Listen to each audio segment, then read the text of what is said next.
Bien, Nico, ahí. Bueno, ahí ya, me escapó. Ahí está. Síntesis del Nuevo Testamento. Ahí tenemos de nuevo la definición. ¿La aprendemos o la aprendemos? La definición. Es una exposición breve, escrita o oral en este caso, que contiene un conjunto de ideas fundamentales, pero a modo de resumen. Por eso no podemos explayarnos tanto. El libro de Romanos es para verlo en un mes, 2 meses, pero como esto es una síntesis, vamos teniendo un pantallazo del Nuevo Testamento, las cosas más importantes o las ideas más fundamentales. ¿Se ve? Perfecto. Bueno, muy bien. Habíamos visto historia y los 400 años del silencio, ¿sí? Después vimos los 4 evangelios, en ese orden, Mateo, Marcos, Lucas y Juan. La última vez, el último martes, vimos los Hechos de los Apóstoles y hoy nos toca la carta a los Romanos. Vamos a ver un poquito una breve introducción y después nos vamos a meter en... esta vez sí vamos a tener que ver un bosquejo y después algo, quiero que sea algo práctico, a ver si podemos hacerlo. La carta a los Romanos. La introducción, ¿sí? Se ve, ¿no es cierto? ¿Se ve? Se ve, bien.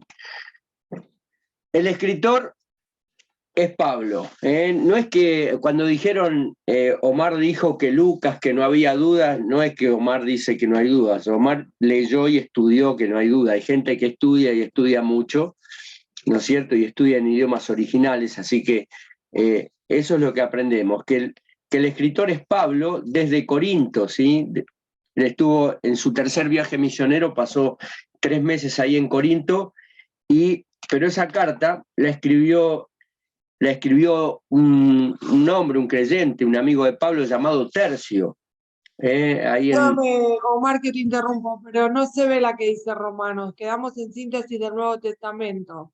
Pero, che, no pasa esto. Bueno, a ver, vamos a volver para atrás. ¿Ahí se ve? Ahí está su historia, 400 años de silencio, Bien. el libro de Hechos. Ahí está, la carta de los Romanos. Ahí está. Ahora sí, introducción. Muy bien. Dijimos que entonces que la escribió Pablo desde Corinto, los últimos, en el tercer viaje misionero, él se detuvo 3 meses ahí, de ahí escribió la carta a los Romanos. La escribió un creyente, un amigo de Pablo llamado Tercio. Esto lo sacamos del capítulo 16, versículo 22. Dice: yo, Tercio, que escribí la epístola, os saludo en el Señor. Ahí está la fecha, año 56 o 57 después de Cristo. Y lo interesante que fue fundada, se cree, por alguno de estas personas que aparecen ahí, ¿sí? No fue fundada por gente, por romanos, ¿sí? Sino por algunos convertidos ahí en Pentecostés, que estudiamos la vez pasada. Recuerden que después la iglesia fue perseguida y se dispersaron y algunos llegaron a Roma y se cree que puede haber sido convertido por esas personas. Otros piensan que por discípulos de Pablo u otros apóstoles que fueron haciendo en los viajes misioneros, otros por algunos de la casa de Cornelio. ¿Se acuerdan que Cornelio fue el primer gentil convertido a Cristo? Y era una iglesia preferentemente gentil, aunque, como dice ahí, había judíos, ¿sí? Recuerden que antes las reuniones se hacían en casas y en sinagogas, ¿sí? Y que generalmente eran casas de judíos a los que había llegado el Evangelio, y esos iban llegando a la gente gentil del lugar. el propósito de la carta, interesante. Mirá, vamos a empezar a leer ahí en Romanos capítulo 1, versículos 10 al 13, va a decir Pablo, rogando que de alguna manera tenga al fin, por la voluntad de Dios, un próspero viaje para ir a vosotros. ¿Por qué? Dice, porque deseo veros para comunicaros algún don especial a fin de que seáis confirmados. Esto es, para ser mutuamente confortados por la fe que nos es común a vosotros y a mí.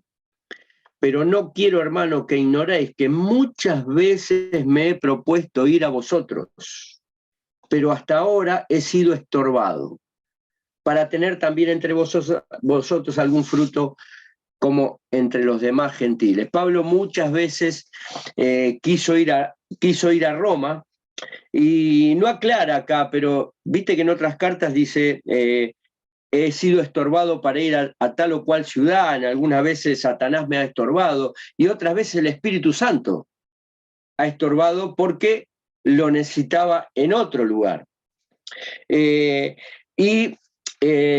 Pablo dice, no es que no quería ir, sí quería ir, pero bueno, no pude por X motivo, porque he sido estorbado, porque Dios me llevó para otro lado, pero lo que yo quería hacer o lo que yo quería lograr estando en Roma son estas cosas que dice acá. Por ejemplo, el versículo 11 dice, deseaba veros. Él no los conocía, él había escuchado de una iglesia que andaba muy bien y él quería conocer a sus hermanos. Fíjate, dice, para comunicaros algún don especial a fin de que seáis confirmados. Él quería asegurarse bien de la salvación de ellos y enseñarles, disipularlos, enseñarles sobre dones y sobre otras cosas. ¿Para qué? Para que al desarrollar los dones, esa iglesia se desarrolle mucho mejor y con mucha más potencia. Voy a decir un término futbolístico que siempre lo digo. Es importante conocer el don. ¿Conoces tu don? Bueno, si no lo conoces, no importa, orá por tu don. Y Dios te lo va a mostrar. ¿Sabes por qué? Porque conocer tu don es como saber tu ubicación en la cancha. Igual, ¿de qué jugás? Entonces vas a ser más efectivo. Si vos sos delantero y te ponen al arco, te van a llenar de goles. Bueno, esto es más o menos parecido. Yo voy a ser más efectivo cuando desarrollo mi don. Y no quiere decir que no haga otra cosa, o que no pueda hacer otra cosa u otra tarea u otro servicio dentro de la iglesia. Pero sí voy a ser más efectivo cuando me desarrolle sobre mi don. Mira, conocer el don es fácil.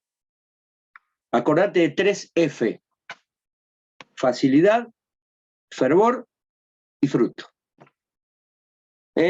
Por eso yo me crié en una iglesia muy chica, en donde todos hacíamos de todo. Entonces vos te dabas cuenta, ibas olfateando cuál era tu don, porque en todo lo que hacías había algo que lo hacías con más facilidad, lo hacías con todo el corazón, con más fervor, y tenías fruto. ¿Ves? Entonces Pablo dice, yo quiero comunicarlos, quiero que sean más efectivos en la obra de Dios, cuando cada uno empieza a conocer su don. Dice, ser mutuamente confortados. Dice, y para tener también entre vosotros algún fruto como entre los demás gentiles. Pablo quería seguir predicando el evangelio. Eso estaba en el corazón de Pablo. Quería seguir que el evangelio siga corriendo por todo el viejo mundo. Mirá, y en el capítulo 15, versículo 20, dice, y de esta manera me esforcé a predicar el evangelio, propósito de la carta, dice, no donde Cristo ya hubiese sido nombrado, para no edificar sobre fundamento ajeno, sino como está escrito, aquellos a quienes nunca le fue anunciado el evangelio acerca de él, verán, y los que nunca han oído de él entenderán. Por esta causa, dice, me he visto impedido muchas veces de ir a vosotros. ¿Ves? Pablo había sido impedido de ir a ellos porque, ¿qué había en su corazón? Predicar el evangelio donde nunca había sido predicado antes. Y él sabía que en Roma había una iglesia, entonces ya ahí hay un testimonio que predica el evangelio.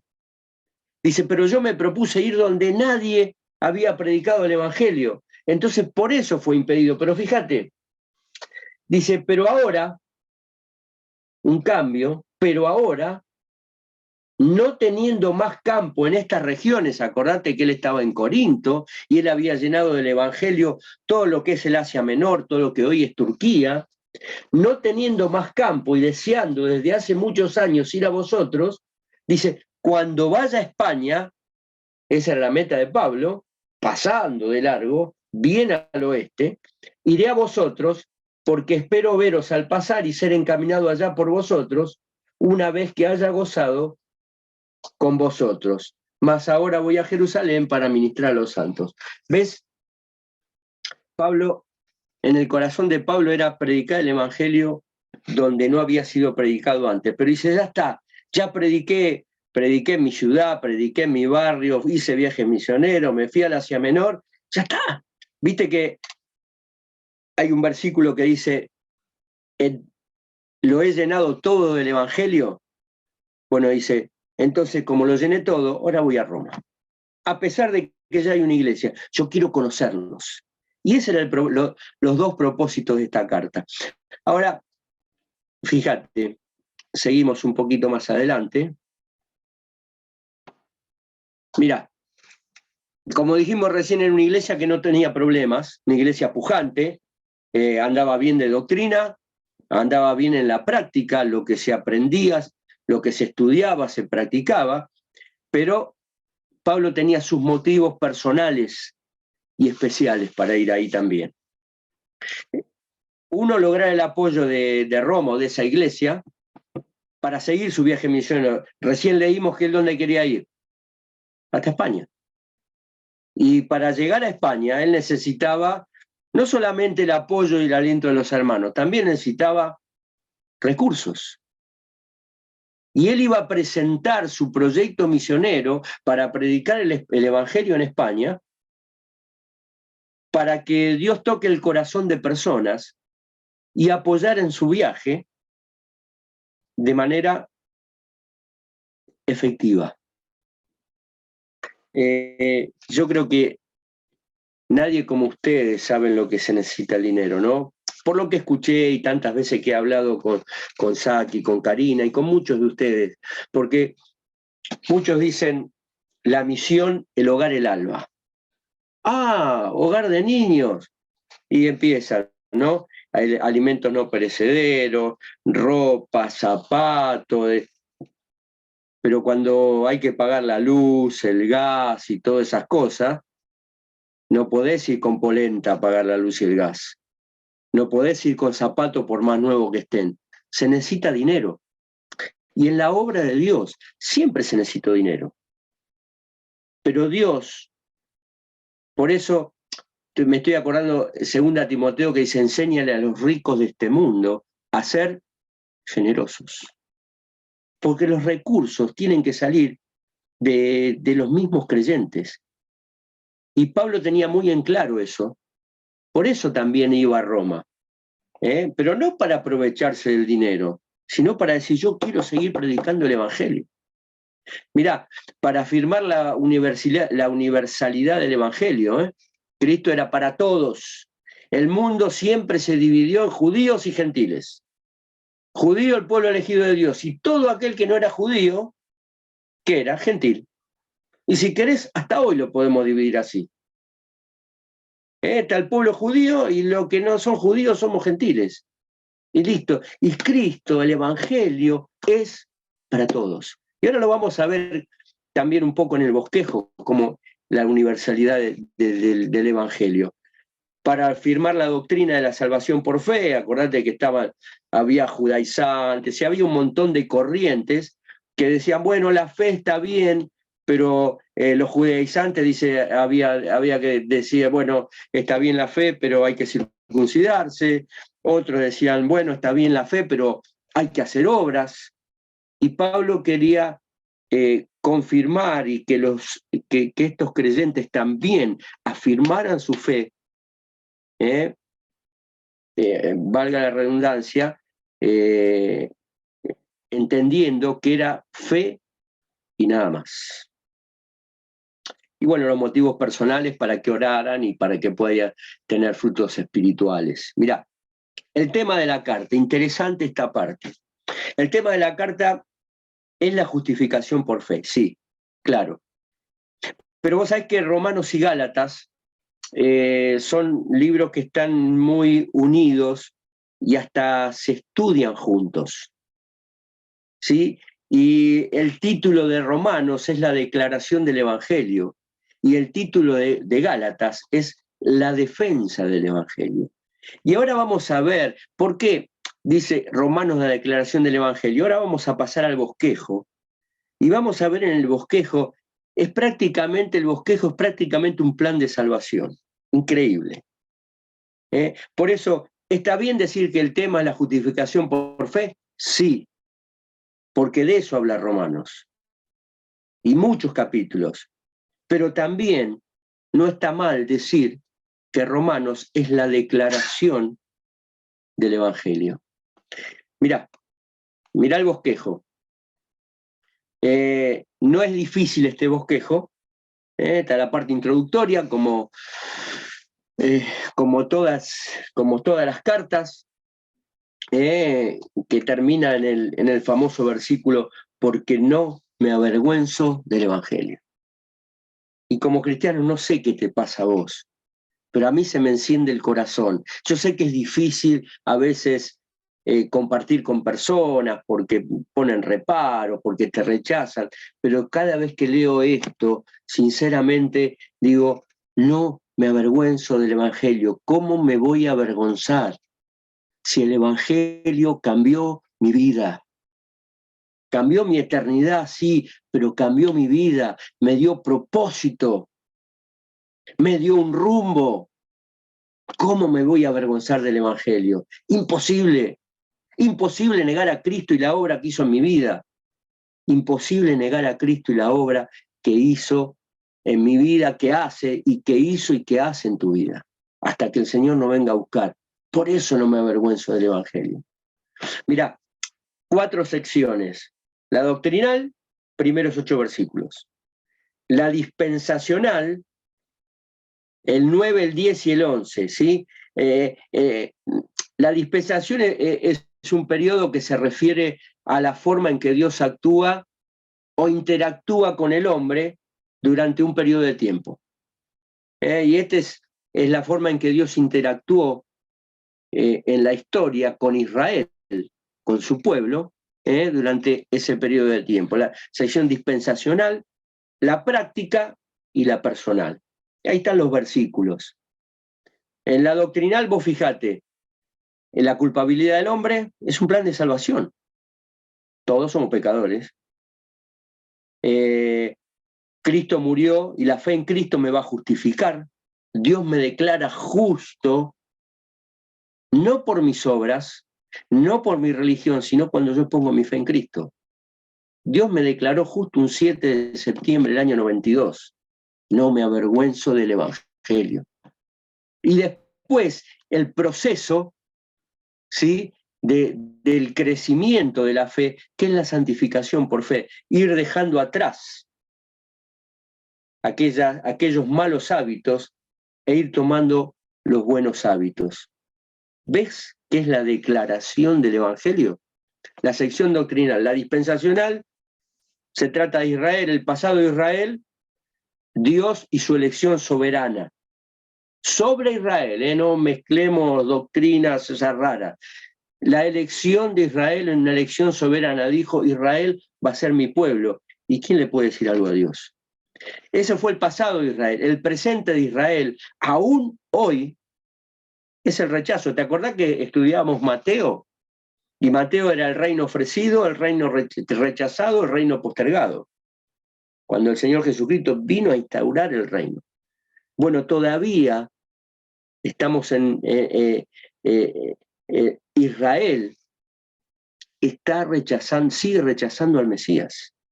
Se consideran pueblo de Dios, pero no consideran al Mesías como salvador personal. Y el futuro de Israel va a ser la salvación, ¿sí? Cuando la totalidad de los gentiles sean salvos, va a venir la salvación para la nación de Israel. La sección práctica, ahí están los capítulos, y vamos a ver el creyente como siervo de Dios, en el capítulo 12, como ciudadano en el 13 y como hermano en la fe, capítulos 14 y un poquito del 15, y la sección personal de Pablo en los últimos 2 capítulos. Interesante, es fácil, es la declaración del Evangelio. Ustedes saben que soy medio enemigo de los bosquejos largos, me gusta más lo práctico, pero esto es práctico y no es difícil para tener una idea de lo que se trata Romanos. Ahora va a venir una parte en la que yo los voy a desafiar. Me tomé el trabajo, y me gustó hacerlo, de ponerle un título a cada capítulo del libro de Romanos.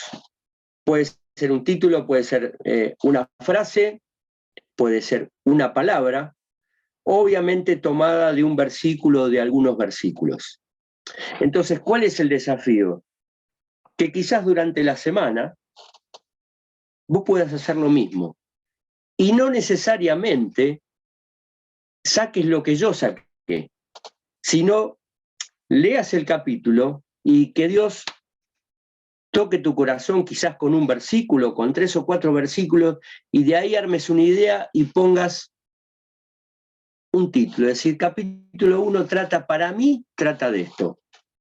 Y yo les voy a mostrar para qué trata para mí cada capítulo, que no necesariamente va a ser lo que Dios te hable a vos. Entonces, esto es algo muy personal, y bueno, el desafío es que vos lo puedas hacer para vos, para tu vida. Quizás no lo hagas en esta semana, pero lo puedas hacer durante 2 o 3 semanas, el tiempo que te lleves, si te gusta estudiar, y va a ser un tiempo lindo de leer Romanos. Mirá, capítulo 1. Yo le puse la degradación del hombre. ¿Por qué? Mirá, a partir del versículo 21, no vamos a leer todo porque es muy largo, pero dice, pues habiendo conocido a Dios, no le glorificaron como a Dios, ni le dieron gracias, sino que se envanecieron en sus razonamientos y su necio corazón fue entenebrecido. Y sigue después todo el relato hasta el versículo 32, léelo porque es interesantísimo y te digo, vas a ver un cuadro de lo que es el mundo hoy. Vas a abrir la puerta de tu casa y vas a ver este cuadro que relata Romanos capítulo 1. Está en este cuadrito más o menos, está resumido y es como una escalera descendente, ¿ves? Así va el hombre, de manera descendente. Mira, el otro día estaba viendo Mirta Legrand, estaba Moria Kazan, imagínate las cosas que decía, pero estaba el Puma Rodríguez. Y decían, ¿cómo progresa el mundo? Y el Puma Rodríguez se les plantó, ustedes saben que es cristiano, y dijo, el mundo no va para adelante, el mundo va para atrás. Y hasta llegó a hablar, explicó por qué va moralmente para atrás. Y hasta llegó a hablar de Cristo. Obviamente lo cortaron por la mitad enseguida, porque así son los medios. Pero hizo una defensa del Evangelio y una declaración del Evangelio de una manera espectacular. Nos asombrábamos con Noemí. ¿Ves? Conoce a Dios, no le da gloria a Dios y así. Ojo que esto le puede pasar hasta a un creyente, ¿eh? No le agradece, se envanece, se engaña, se necio, idolatría. Se aparta. Y pone en lugar de Dios cualquier otra cosa. Pueden ser hasta cosas buenas, ¿eh? La familia, un nieto, qué sé yo. Pero el capítulo 1 para mí es la degradación del hombre. Después léelo a ver qué sería para vos. Mirá, capítulo 2 me habla que somos inexcusables, ¿eh? Ahí está el dibujito, le llegó la citación, dice tenés que ir adelante el juez. Fíjate que dice capítulo 2, versículo 1, por lo cual eres inexcusable, no tenés excusa para presentarte delante de Dios y no vas a tener excusa cuando Dios te diga no vas a entrar. Sos pecador, no limpiaste tu corazón con la sangre de Cristo y la religión no te va a excusar, no te va a excusar absolutamente nada. Dice, por lo cual eres inexcusable, oh hombre, quien quiera que seas que tú juzgas. Inexcusable. El capítulo 3, esta palabra que está tan de moda hoy, ¿no? Me habla de inclusión. Dios es el único que incluye, el único que utiliza la inclusión total. No importa si estás en silla de ruedas, sos ciego, sos negro, sos amarillo, sos inteligente o sos medio burro. Dios hace inclusión. Mirá, capítulo 3, versículo 22, va a decir, terminando el capítulo 22, mirá, yo lo marqué, dice, porque no hay diferencia. Inclusión. Dios dice, porque no hay diferencia, por cuanto todos pecaron y están destituidos de la gloria de Dios, siendo justificados gratuitamente por su gracia mediante la redención que es en Cristo Jesús. Y Dios hace inclusión con nosotros en nuestra condición. Fíjate como dice ahí, por cuanto todos pecaron, todos estamos bajo pecado, Dios nos incluye en ese grupo. Y no se escapa nadie. ¿Te das cuenta que es una inclusión perfecta? Hoy que nos quieren vender que inclusión significa hablar con una E o ponerle una X ahí a cuando escribís una E o una X, no es inclusión. Y Dios es inclusivo en nuestra condición, todos somos pecadores. En la condenación, porque dice, por cuanto todos pecaron y están destituidos de la gloria de Dios, imposibilitados por el pecado de entrar al cielo. Cuando doy las charlas de fútbol y predico con la pelota, digo, tarjeta roja, no podés entrar al cielo. Y también es inclusivo en la justificación, dice, siendo justificados gratuitamente por su gracia. ¿Ves? El capítulo 3, para mí me habla de inclusión. Pero podés seguir leyendo y podés encontrar otras cosas. Hacelo. Va a estar bueno. Capítulo 4, mira, versículo 3 dice, porque, ¿qué dice la Escritura? Creyó Abraham a Dios y le fue contado por justicia. Pero al que obra no se le cuenta el salario como gracia, como regalo, sino como deuda. Dice, mas el que no obra, sino cree en aquel que justifica al impío, su fe le es contada por justicia. Dios declara justo solo por la fe en la obra de Cristo en la cruz. ¿Ves? Yo le puse el título, Fe y siempre fe. Le podía haber puesto fe y solo fe. Y la fe es como está el dibujito ahí, ¿no? Es un salto al vacío. Y yo recuerdo el día que recibí a Cristo fue dar un salto al vacío. Sabía que era la verdad, ya estaba convencido de justicia, juicio y pecado, pero tenía que dar el salto. Ese salto de fe. Y solo fe. Y cuando lo di, mi vida cambió. ¿Ves? Pero no cambió la mía, cambió la de Abraham. Y si no estaba la cruz de Cristo, dice, Abraham creyó a Dios, no en Dios. Abraham creyó a Dios y le fue contado por justicia. ¿Te das cuenta qué importante es la diferencia de creer en Dios y creerle a Dios? Fuimos a predicar a Palermo en el día de la primavera. Muy bueno, me dice una señora, lo que hacen, qué sé yo, el evangelismo frustrado. Yo también creo en Dios, yo soy católica, yo le quería hablar, no me dejó hablar. Y estoy segura que creía en Dios. Pero, ¿sabés? Te daba pena porque estaba tan cerrada que no podía creerle a Dios. A tal punto que no quiso escuchar. Fe y siempre fe. O fe y solo fe. Mirá, capítulo 5. El amor lleva a la acción. ¿Por qué? Capítulo 5, versículo 8, tan conocido, mas Dios muestra su amor para con nosotros, en que siendo aún pecadores, Cristo murió por nosotros. ¿Ves? Es el amor práctico, el amor manifestado.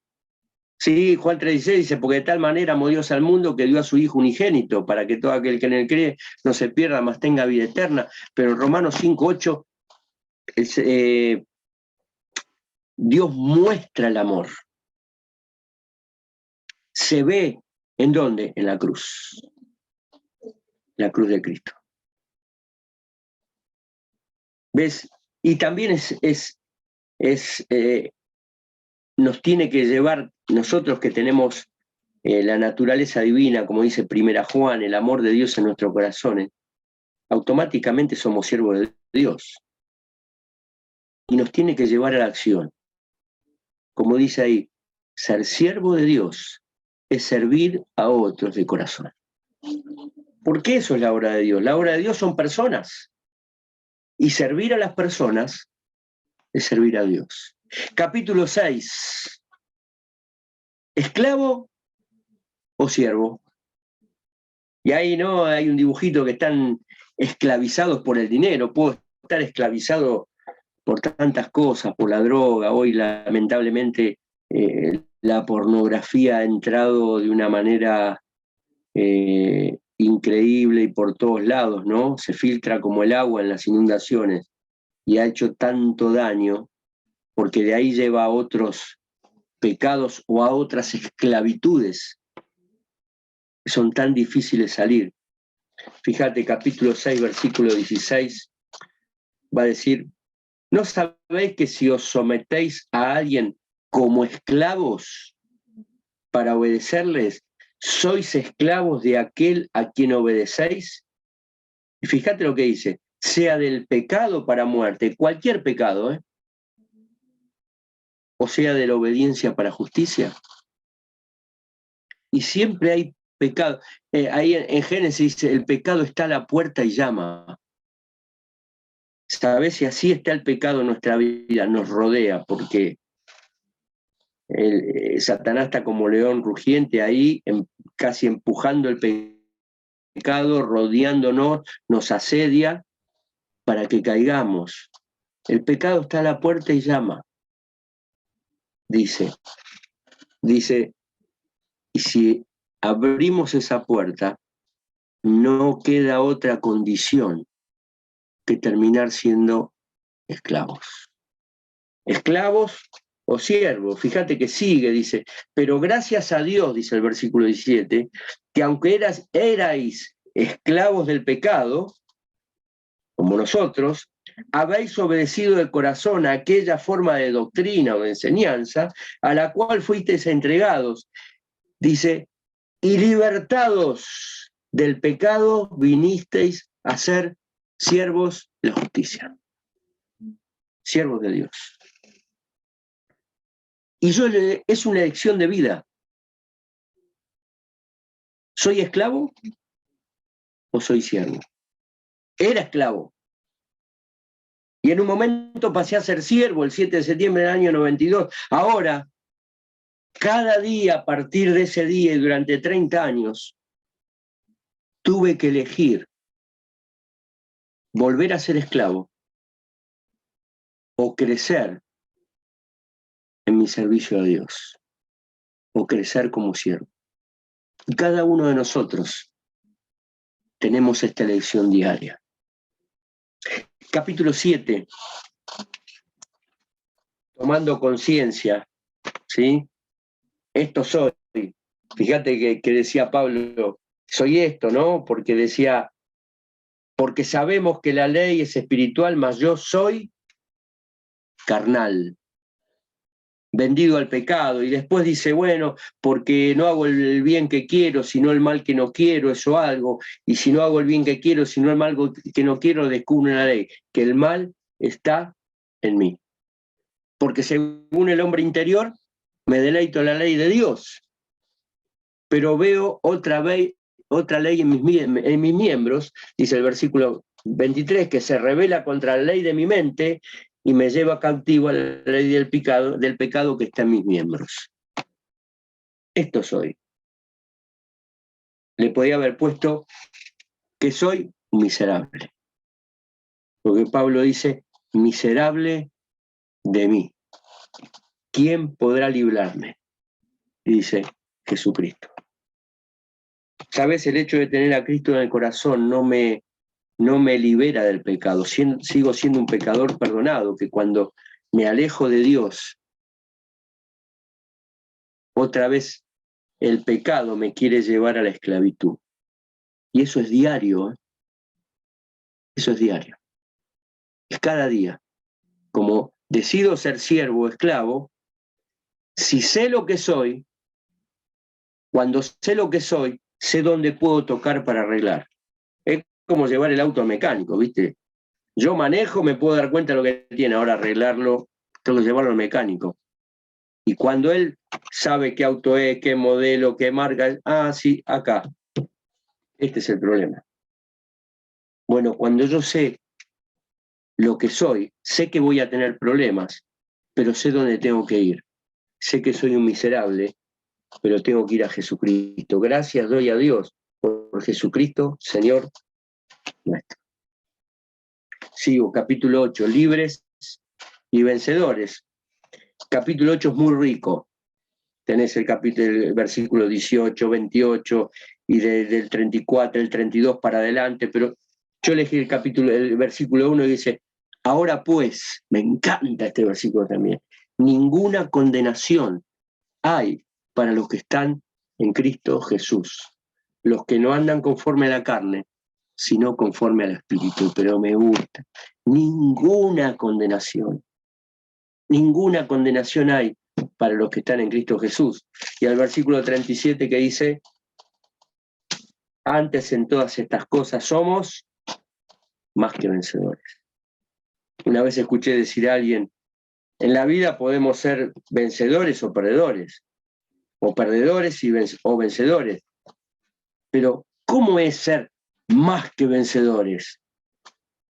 Bueno, cuando tengo a Cristo en el corazón, no solamente soy libre de mis cadenas de esclavitud, sino soy más que vencedor también. Sigo. Acá voy a tener otro ejercicio para ustedes. Bueno, dijimos la parte dispensacional, capítulo 9 la elección, el 10 el rechazo, el 11 la salvación. ¿Cuál es el ejercicio? Descubrir el versículo que habla de elección en el capítulo 9, que habla de rechazo en el capítulo 10 y que habla de salvación en el capítulo 11. Les doy una pista. En uno de los capítulos está al principio, en otro de los capítulos está en el medio y en otro de los capítulos está al final. O sea, en definitiva van a tener que leer todos los 3 capítulos. Pero bueno, no es mucha ayuda, pero va a ser bueno leer la palabra de Dios. Capítulo 12 también, esos tremendos 2 versículos de Romanos, ¿no? Que tienen que ver, dice, así que, dice, versículo 1, hermanos, os ruego por las misericordias de Dios que presentéis vuestros cuerpos en sacrificio vivo, santo, agradable a Dios, que es vuestro culto racional. Entrega. Presentad el cuerpo en sacrificio vivo, ¿sí? Como se ponía antes en el altar y se quemaba todo el animal, así es la entrega. En sacrificio vivo, dice, es vuestro culto racional. Es tu decisión y es mi decisión. ¿Puedo decidir no hacerlo? Sí. Y vivir de una manera, digamos, en los límites de la vida cristiana y no dentro, en exactamente donde Dios quiere. Por eso entrega. Dice, es vuestro culto racional. Yo decido si me entrego a Dios o no me entrego. Ahora, la entrega siempre trae transformación, porque dice, capítulo 2, no os conforméis a este siglo, no toméis la forma del mundo, no vivas como viven afuera de tu casa, como viven afuera de la iglesia, no tomes esa forma de vida, sino dice, transformaos por medio de la renovación de ¿qué? De vuestro entendimiento. ¿Ves que es un culto racional? ¿Ves que no es un sentimiento? ¿Ves que es pensar y decidir? Eso es convicción. No es un sentimiento, es una convicción. Dice, para que comprobéis cuál sea la buena voluntad de Dios, agradable y perfecta. Capítulo 12, entrega y transformación. Para mí, ¿qué será para vos? Léelo, haz el ejercicio, está buenísimo. Mirá, ya vamos terminando. El capítulo 13 me habla de autoridades, ¿no? De cómo respetar a las autoridades, la que sean. Policía, gobierno, te gusten o no te gusten, dice que los tengo que respetar y aún orar por ellos, ¿no? A veces fallamos en eso de orar, ¿no es cierto? A veces oramos para que le caiga un rayo a más de uno, pero la Biblia me dice que tengo que orar por cada una de las autoridades. Dice, sométase voluntariamente, ponerse debajo voluntariamente, someterse. Sométase toda persona a las autoridades superiores, porque no hay autoridad sino de parte de Dios, y las que hay por Dios han sido establecidas. ¿Te das cuenta por qué me tengo que someter y por qué tengo que orar por las autoridades? Porque Dios las puso. Dice, de modo que quien se opone a la autoridad, a lo establecido por Dios, resiste. Y los que resisten acarrean condenación para sí mismos, porque los magistrados no están para infundir temor al que hace el bien, sino al malo. ¿Quieres, pues, no temer a la autoridad? Haz lo bueno y tendrás alabanza de ella. Y me encanta cómo empieza el versículo 4, y ahí me voy a detener. Porque es, la autoridad, es servidor de Dios para tu bien. Y vos decís, una autoridad que a veces vemos tan alejados de Dios, con tanta corrupción, para mí bien. Sí, es para mi bien, aunque no lo entienda. ¿Y hasta dónde los tengo que obedecer? ¿Cuál es el límite? El límite es que no traspase la autoridad de Dios o la autoridad bíblica. Ahí me planto. Y digo, bueno, hasta acá llegué. Porque primero está Dios. Es necesario obedecer a Dios antes que a los hombres, decía Pedro en Hechos, ¿no? Después que lo habían azotado. Capítulo 15 me habla de soportar, edificar al hermano. Capítulo 14, versículo 13 me va a decir, porque el 15 también habla un poquito, pero el versículo 14, capítulo 14, versículo 13 va a decir, así que ya no nos juguemos más los unos a los otros, sino más bien decidid no poner tropiezo u ocasión de caer al hermano. ¿Sabés qué es eso? Edificar al hermano. Mira el versículo 19. Así que sigamos lo que contribuye a la paz y a la mutua edificación. ¿Sabés que si yo edifico al hermano, me edifico a mí? Y cuando el hermano me edifico a mí, yo edifico al hermano. Porque Cristo está en el medio. Porque cuando dos o más se junten en mi nombre, allí estoy yo, dijo el Señor Jesús. Y si yo me junto para discipular, para enseñar, para acompañar, para servir, para ayudar, estoy edificando al hermano. ¿Y sabes qué? Me estoy edificando a mí, porque yo también crezco. Capítulo 15, soportar al hermano. Dice, así que, versículo 1, los que somos fuertes debemos soportar la flaqueza de los débiles y no agradarnos a nosotros mismos. Dice, este no sabe nada, un desastre, este no sabe nada, vení pibe que te enseño. ¿Sabes? A veces nos olvidamos que nosotros fuimos débiles una vez. Dice ahí, el que ama a Dios ame también a su hermano, ¿no? Porque, y a veces hay hermanos difíciles de soportar. Y bueno, la Biblia me manda a amarlos. A lo sumo, soportarlos. Pero tengo que estar ahí, tratando de edificarlos.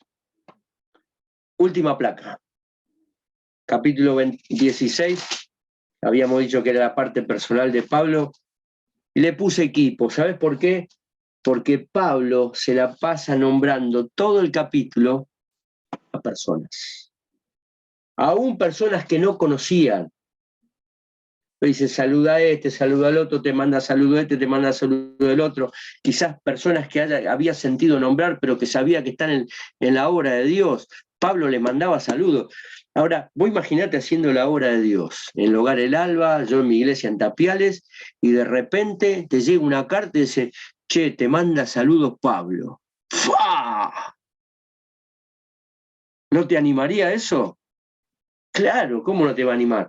Pero Pablo sabía y nombra a todas estas personas, no solamente para animarlos, sino porque sabía que necesitaba de ellos, y ellos de Pablo.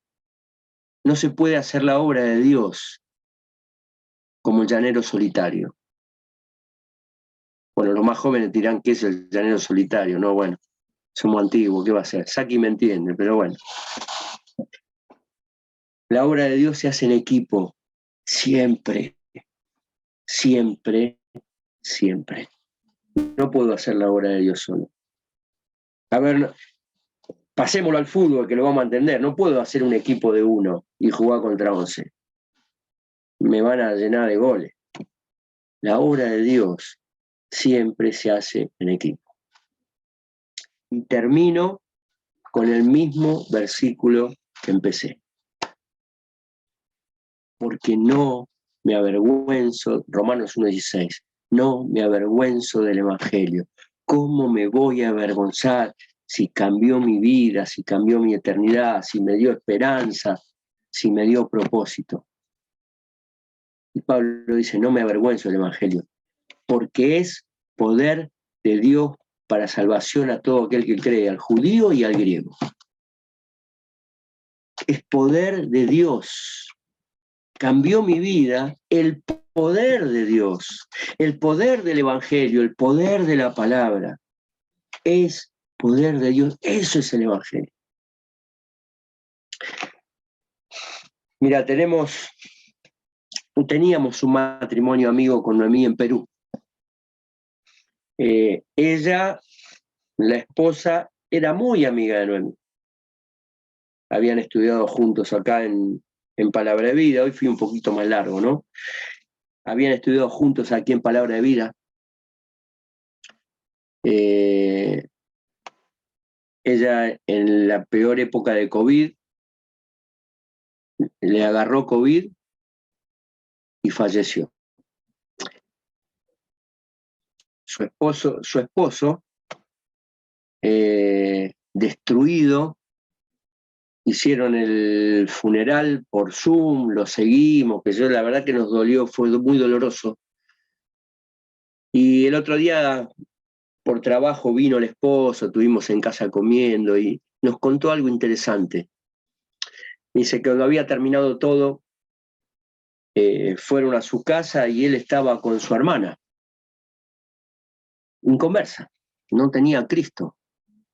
Y estaban ahí, bueno, llorando los dos y ella tratando de consolarlo. Y si yo empecé a hablar con mi hermana, no sé cuántos años hablándole de Cristo, 8 años, 10 años hablándole de Cristo a la hermana dura. Y vos sabés, dice, yo no lo podía creer, pero en el medio del dolor, recién habíamos enterrado a mi esposa, me encontré testificándole a mi hermana. Dice, pero eso no fue todo. Mi hermana, llorando, recibió a Cristo esa noche. En el medio del dolor,